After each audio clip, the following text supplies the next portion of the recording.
everyone. Welcome to Dad Space. I'm so happy to have my guest on here today. We're going to be talking about all things dad. And Milton is here today.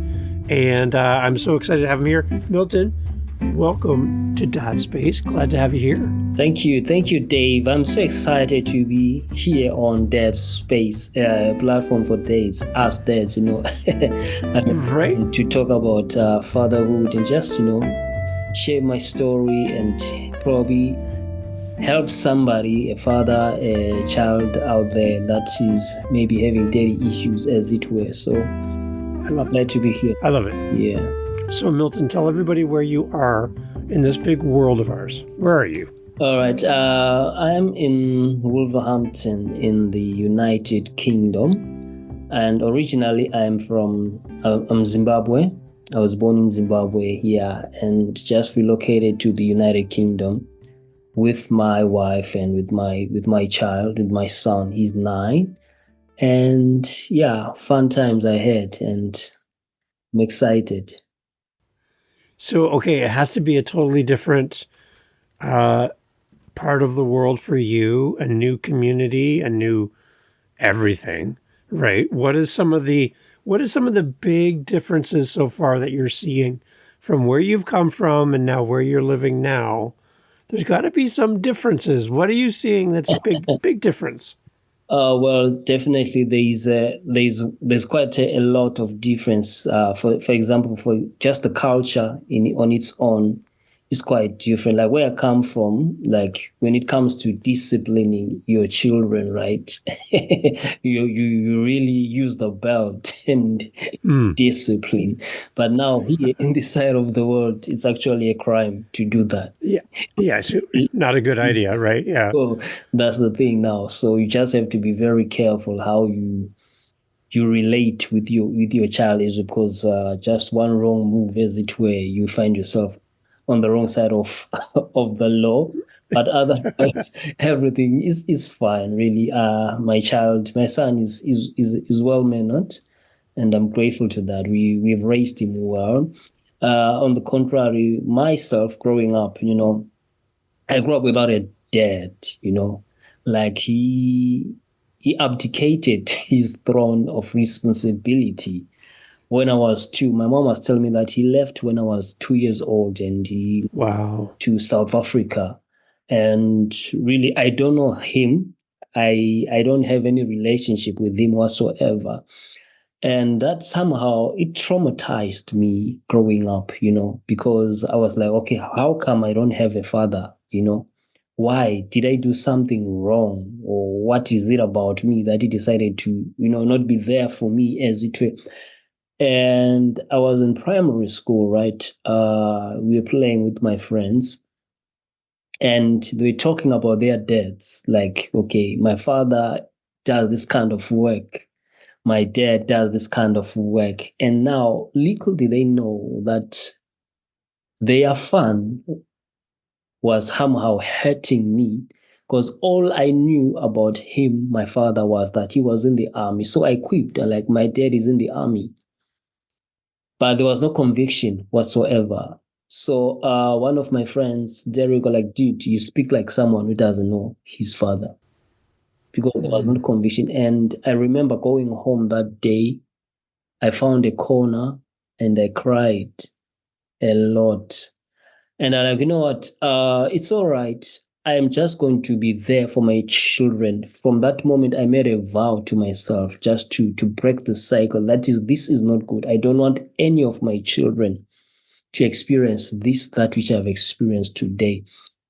And so I made a vow and a commitment to myself that I'm going to be there for my children. When I grow up, I'm going to be a present father. I'm going to be there, not just financially, but I'm going to be present, like in all aspects of their lives. And I'm grateful for the opportunity of being a father and just to see what my father missed out, raising me, what I'm experiencing with my son, just the joy, the pleasure, the conversations, the arguments, it's such a beautiful thing, really. Like he really missed out, because I turned out well, really, under the circumstances. Yeah.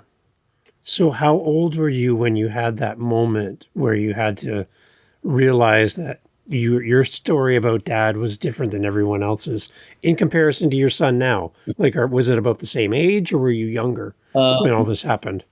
no, I was maybe about 11.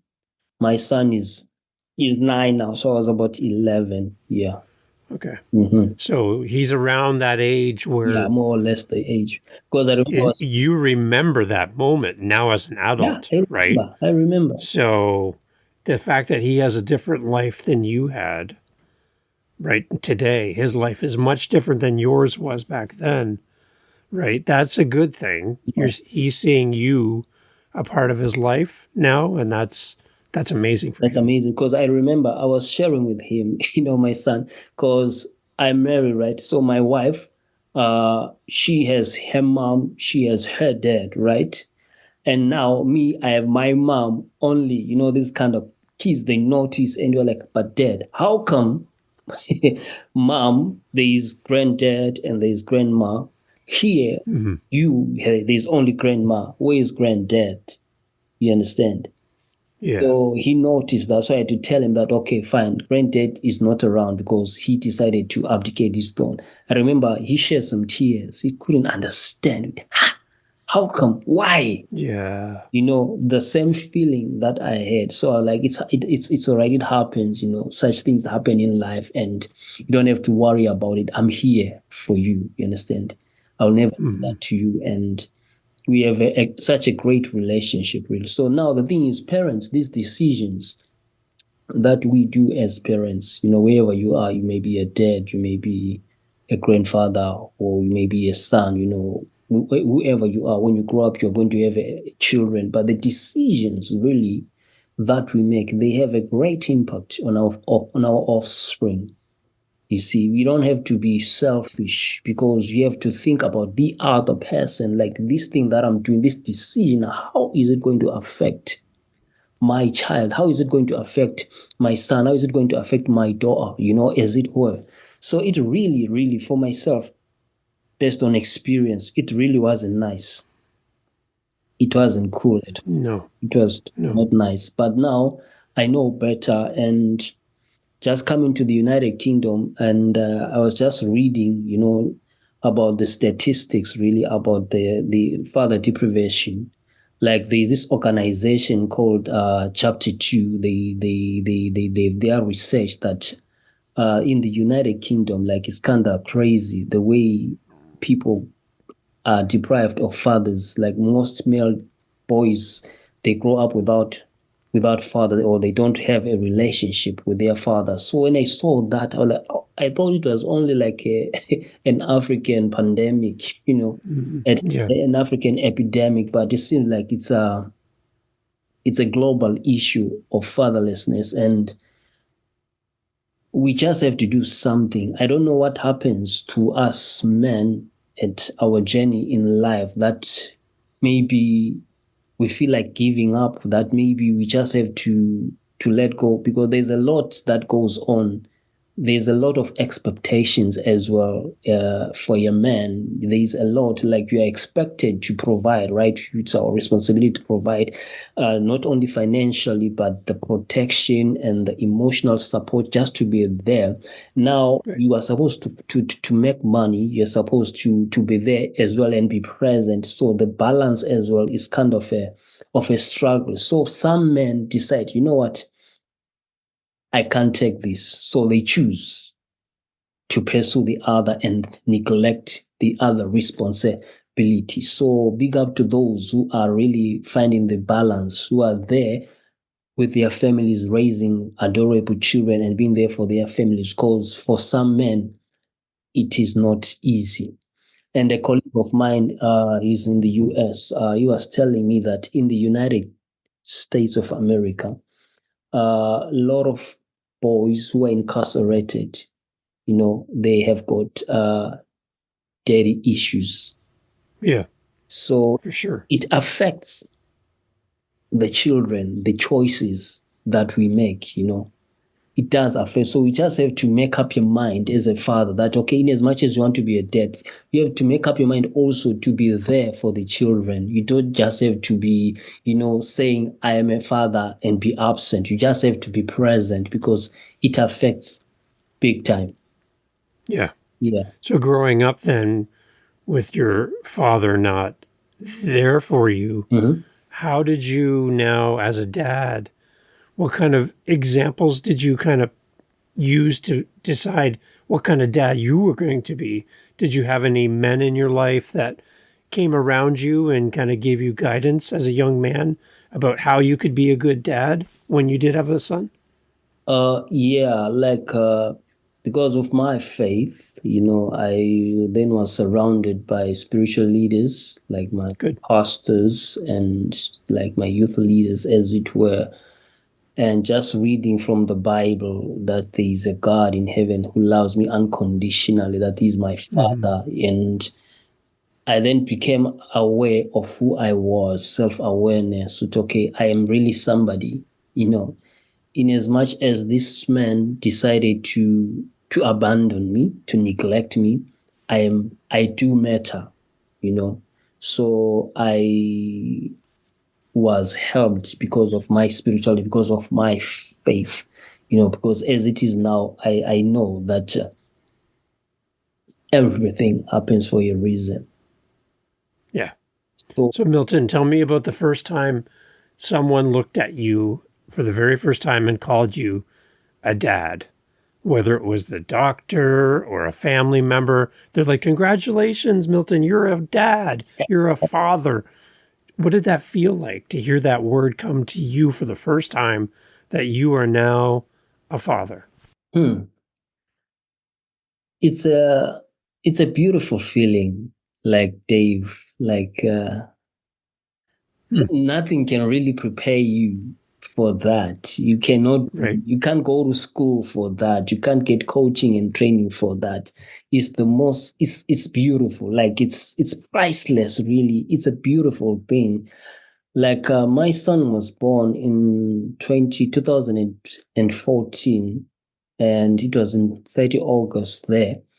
And I remember when my wife called me, because back home in Zimbabwe, the hospital that we used, I didn't get to go to be there with her. So she had to be there with the doctors. So when she called me and saying, congratulations, our son is here. Oh man, I didn't even sleep. I couldn't wait to go to the hospital. Like, I remember getting there, just, Wow. congratulating my wife and saying, well done, love. Thank you so much. Thank you so much, for making Yeah. me a father. And it changed my perspective.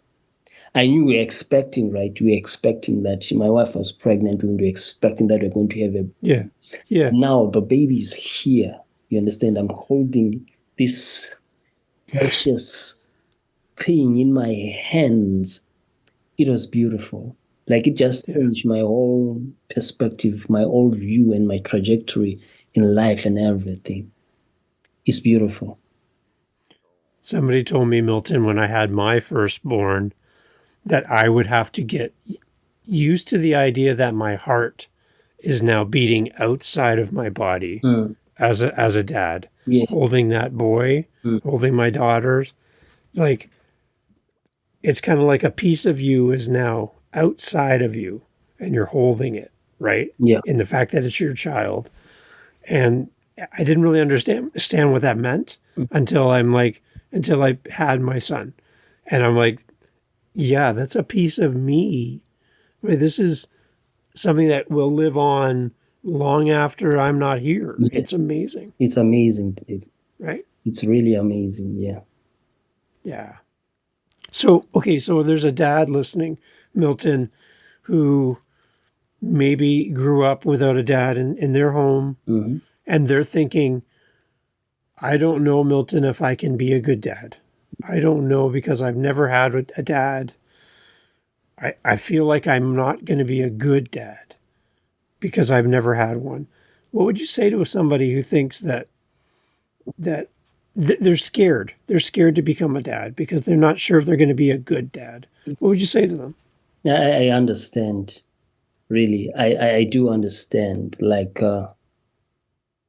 But you've got it. You understand? It comes naturally. You say there is no school of fatherhood. There is no school for daddy. You just have Yeah. to make up your mind and say and decide what kind of a father you want to be, what kind of a dad do you want to be, and just be there. You want to be a caring and loving and understanding father. You just choose. It's a choice that you make. In as much as your father was not there for you, that was his own choice. Now you hear it's decision making time. Choose and decide what kind of a father you want to be to your kids. You understand?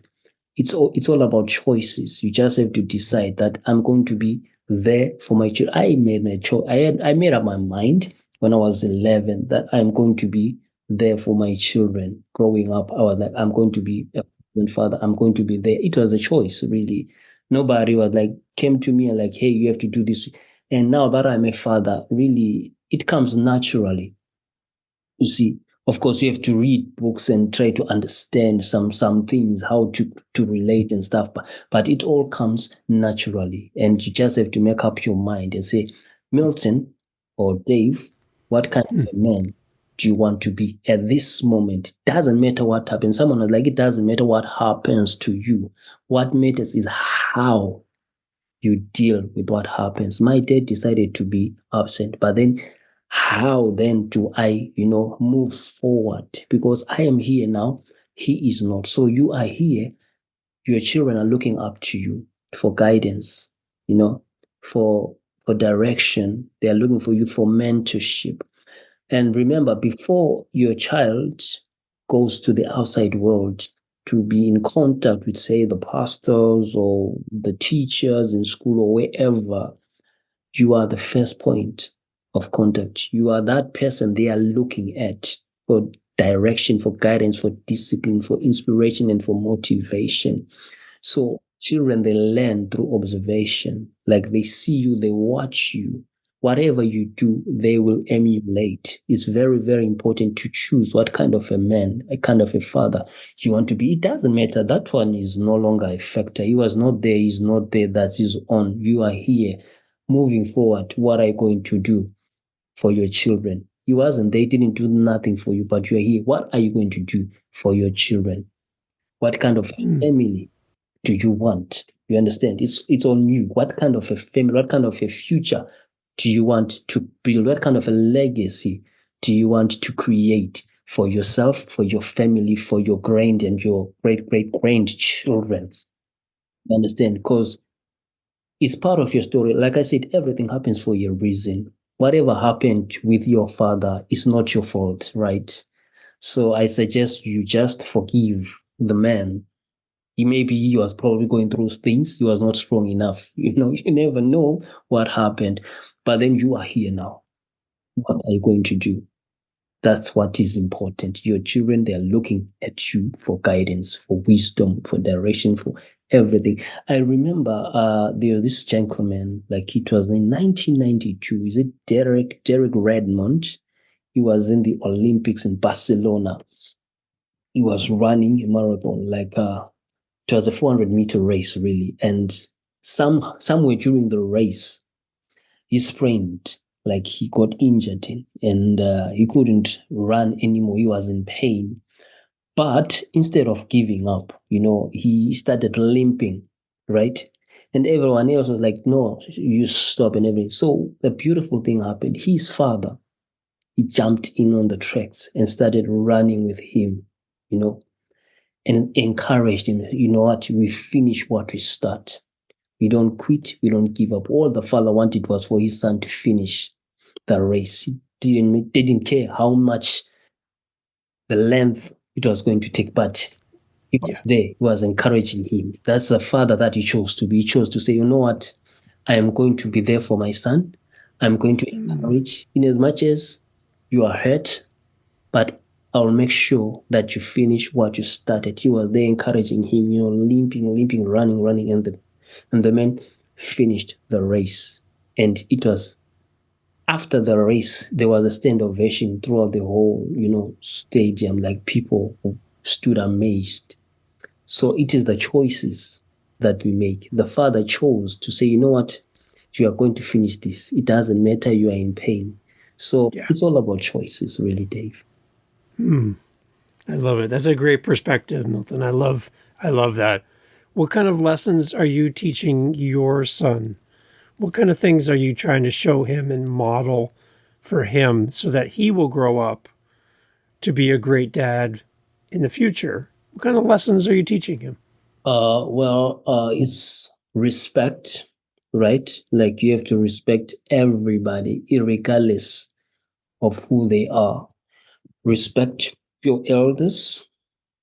Love, you have to love unconditionally, and just be honest, be truthful. And, I always tell him that you have greatness within you because he is greatness within him. And he has to believe that he can do anything that he sets his mind to do, and it's paying off. I remember when I was still in the time, I'll speak words, Hmm. and say this one is 20 years ahead of his generation. Like he's a great man, and he's going to be inquisitive. He's going to ask a lot of questions before jumping into anything. And now it has backfired because now he asks a lot of questions. Now I'm the one now that is supposed to be answering. I like, no, don't ask me. I meant that you have to be inquisitive out there, not here. But, but it's Yeah. beautiful, really. Like I've taught him to speak up, you know, not to be quiet, just to be vocal, like because he's doing well also in school because he's free spirited and his teachers really they are impressed as it. So yes, I'm teaching him respect, love, honor, integrity, and that he is somebody, he has greatness within him, and it doesn't matter what anybody else says or thinks about him. What matters most is what he thinks about himself, because at the end of the day, he is here for a purpose, yeah? Every one of us, we are here on planet Earth. We are planted here for a purpose. My purpose is not his purpose. His purpose is not anyone else's purpose. We are here for a purpose. So I noted also sometimes like the parents, we somehow impose rather our aspirations on our offspring.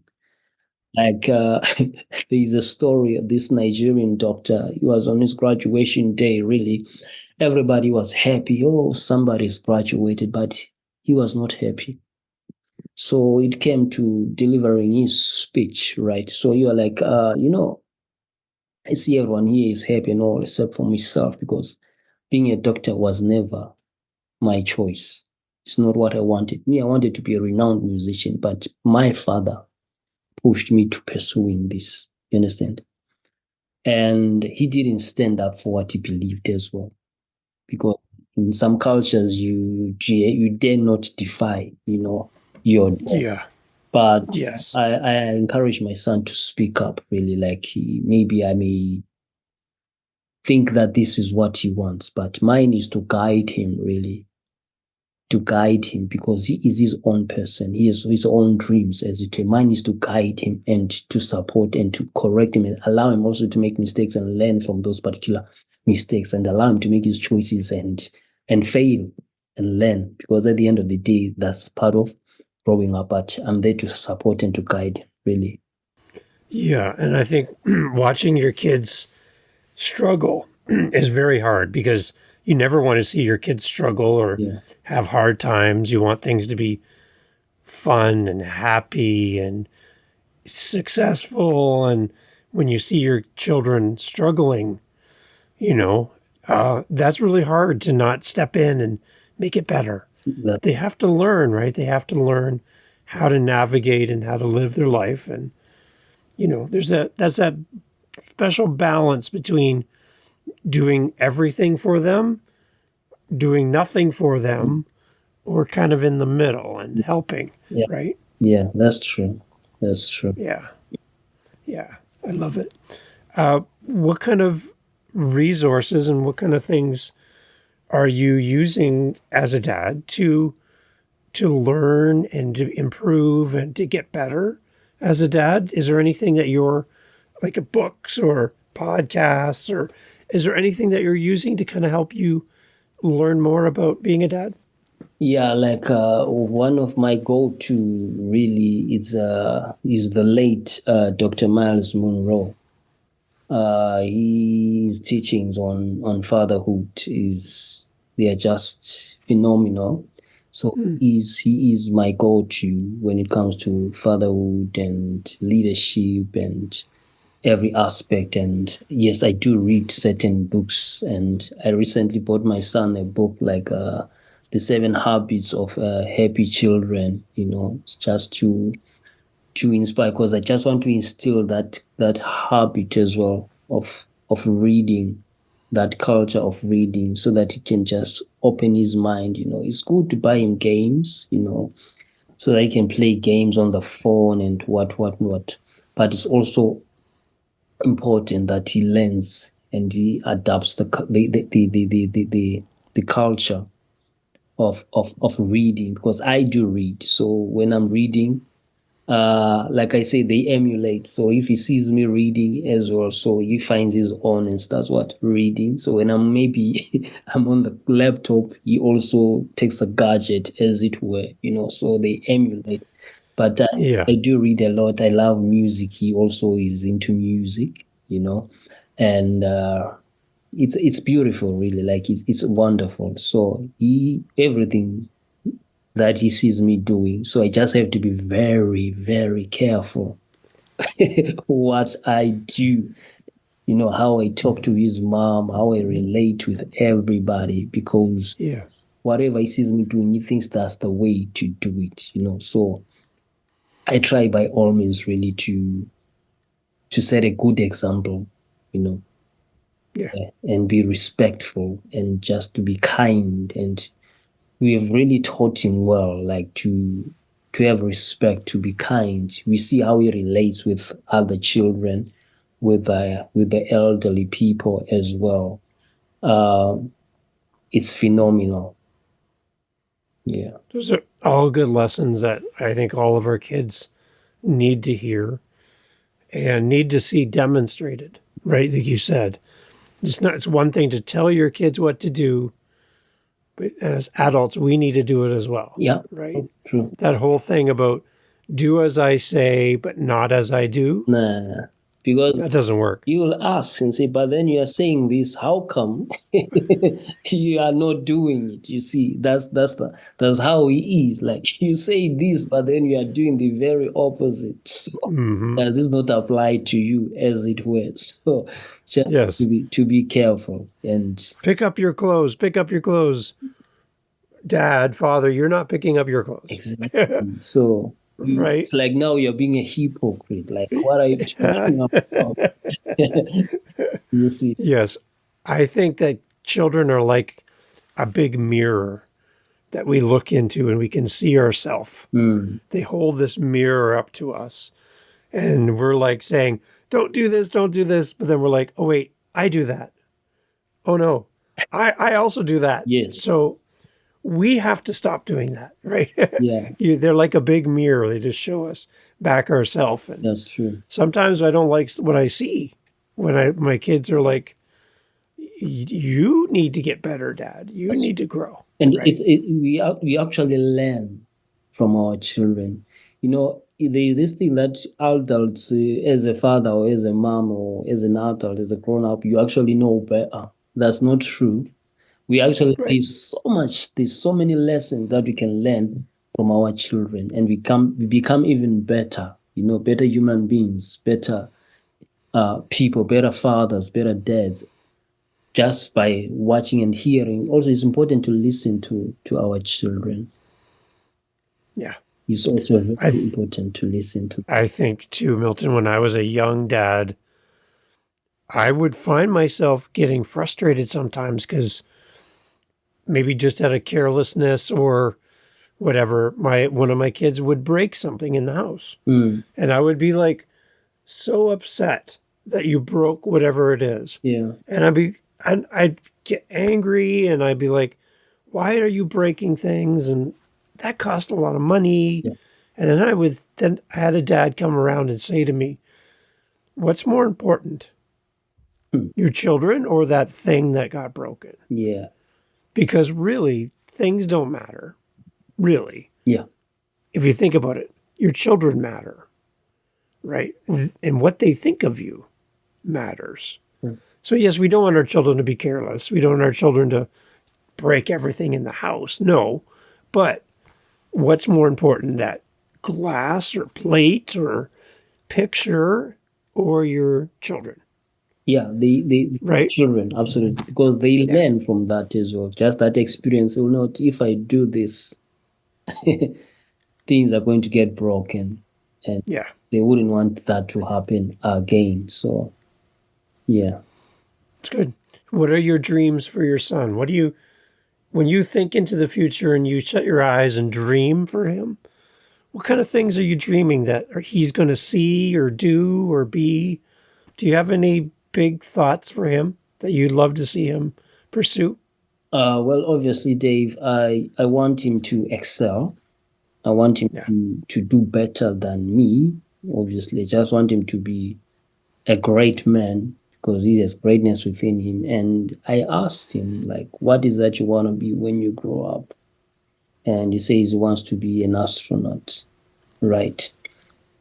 So what then we do is we nurture that ambition, we nurture that dream, we provide everything that has to do with being an astronaut and everything. When it comes to his clothes, the books, we just nurture, you know, that vision and that dream. Because I remember I was asking my mom, like, okay, mom, when I was young, what is it? What is that I was saying I want to be when I grow up? And then my mom was telling me that you see, you wanted to be a pilot, right? Like I am nowhere near being a Mm. pilot, you understand? But then I realized that was never nurtured. So I want to do that for my son because we have put it down in writing and everything. He wants to be an astronaut. He is good with giving speeches, like in school. He makes presentations. So we are seeing all these gifts and talents that he has. So we just want to nature those Yeah. that we see that he's really great at because not everyone is going to be a CEO of a conglomerate. Yeah, not everyone is going to be a president of a country, as it were. We have got great sportsmen. We have got everyone excels in their area of gifting. You understand? That Yeah. gift of yours is what you're going to excel at. So we are just taking note of the gifts that he has, and you want to nurture the gifts because at the end of the day, he has a purpose, and it is my purpose, it's my duty to help him fulfill that purpose and to make sure that he doesn't deviate from that path, really. I love it. I love it, Nelson. Thank you for coming on Dad Space and talking about your dad's story. Thank you. To go from not having your dad with you, which must have been at times very hard growing up to not have Yeah. that connection, that bond with your father, to now the other side where you can give that connection to your son. Your son is going to look back fondly on all the memories Yeah. as he grows up. My children are adult children now. They're all out of the house. Mhm. So I have no children in my home. They're all gone. Yeah. So there's one day when he's going to grow up and go to school or fly to the moon, and you're going to be sitting there with your wife going, I miss him. Yeah. I miss him. He's not here. And if he comes home, he's only there for a little while, then he leaves again. Yeah. So enjoy the moments, Milton, that you have. Because I'm telling you, as a dad, my kids are a little older, Mhm. it goes by so fast, right? So enjoy every moment with him, Oh, thank you. right? Thank you for that. I'll make Yeah, sure I'll cherish every moment, Dave. I love it, Milton.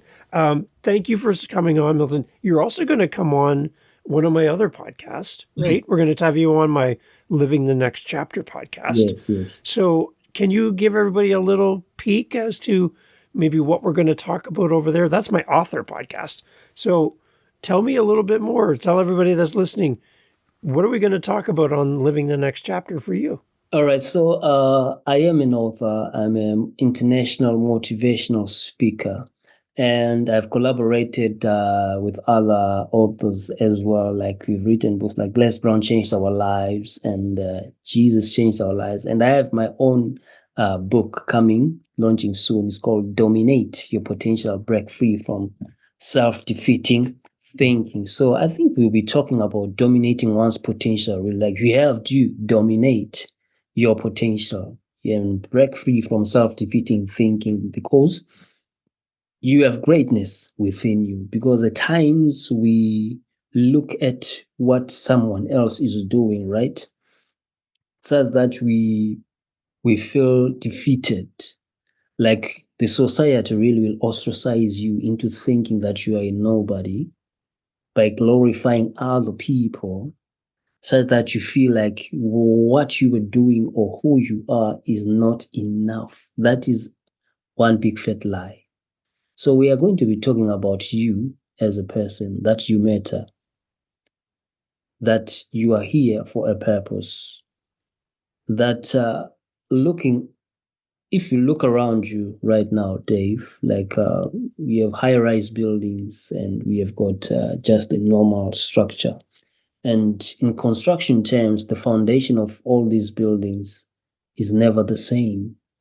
The foundation for a high-rise structure, it first goes down deeper compared to the normal house, as it were. So we are going to be talking about such kind of things and relationships, basically, like how you nurture relationships.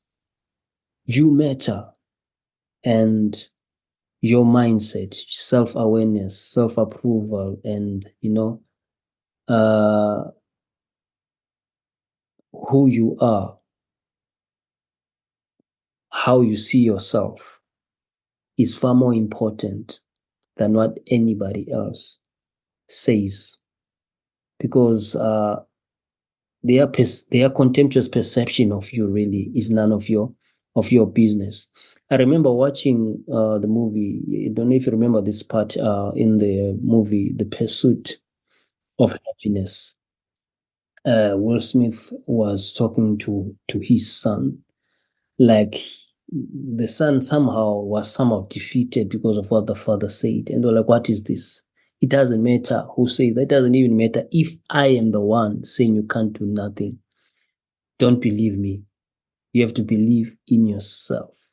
So the book Dominate Your Potential is all about you dominate your potential, because there is greatness within you. Like you are born here on planet Earth for a purpose. Like the fact that you don't share fingerprints with Right. anybody, Right. this planet Yeah. is proof positive that you are great. I mean, you are Yeah. unique. You understand? So embrace that uniqueness, and go out there and conquer. I mean, out of how many million of sperm, you are Yeah. the one that You're right. need it. So you've Yeah. born a winner already. You have got Yeah. potential. So how about you dominate that potential, Dave? Nice. It's a great message, Milton. I love it. Thank you. And I can't wait to have you over there on Living the Next Chapter because we're going to talk more about that. Yes. Yes. But then, as well, Milton, people listening here, when the book is available, how are we going to find it? Do you have a website, anything like that we can follow the journey of the launch of the book? Okay. So we still are working on the on my website for my business, Okay. because I'm still fresh here in the UK. But you can follow me on LinkedIn. Okay. It's Milton Sithole. And then on Instagram, it's Milton Millions, Miltn Millions with a Z, at Milton Millions. So yeah, we can connect on social Nice. media. And when the book is out, obviously it's going to be on Amazon, and we're sharing more on that next week as well. And I love it. yeah. And there'll be a big party when that book comes out. Of Big party. Absolutely, there's going to be a big party and celebration, really. We're going to sell millions of books, Milton. Millions. Right? Yes, absolutely. Milton, I love your smile. I love everything about you. There's something so positive about you and special. So I just want to say thank you for taking time to come on my podcast. And isn't it great that a guy in Canada and you over in the UK can have a conversation as two dads together about our families, share stories back and forth. It's amazing that we can do this. Yeah, it's amazing. And thank you, Dave, really for having me, to be part of this amazing program, this initiative. Really, it's massive. Like I was saying to another friend of mine, his name is Dave. Great name, Milton. So I was talking to Dave, and so we're actually planning something like to tackle men's health. So we are organizing an event to cater for men in terms of men's health and well-being. So it's something that is somehow that resonates within me, how as men, we can be better. So yeah, I'm grateful for this opportunity that you've given me just awesome. for me and share my story really and help somebody that may listen and find my story interesting and inspirational. I'm happy that even if it's one person really that is inspired, that means the world to me. Thank you, Dave. So my encouragement to you, Milton, before we go, do more of this. You're an amazing guest. You have a great story, a great message for the world. I'm encouraged talking to you. So please do more of this. Go on more podcasts. Speak to more people because we need more of you in the world. So thank you for doing this, Milton. Thank you, Dave. Awesome. All the information, everyone, will be in the show notes. As always, please go follow Milton's journey as an author as the book comes out. When the book does come out and you buy a copy, because you know you're going to buy a copy, leave Milton an amazing review. Tell everyone how awesome this new book is so that more people will buy it and support Milton. Okay, everyone listening, do that. And Milton, again, thank you so much for being part of Dad Space. Thank you. Hey, thanks for listening to Dad Space today. I'm so thankful that you were here for this episode. If you like the show, please let another dad know. Hey, that kind of rhymed. Anyways, share the episode out with somebody in your circle who would love Dad Space. That means so much to us here for our guests who donate their time to be on the show. And we just want to see this grow. So, again, another rhyme. Oh, wow. Anyhow, I think I need to write a song or something. Thank you for being here with Dad Space. And again, looking forward to the next episode. Look forward to having you here again with us. And if we can help you in any way, if you have a great guest idea for the show, a topic that you would love us to cover, we would love to do that here on Dad Space. So thanks for listening and thanks for being part of the community. And to you, Dad, thank you for listening and thank you for sharing Dad Space.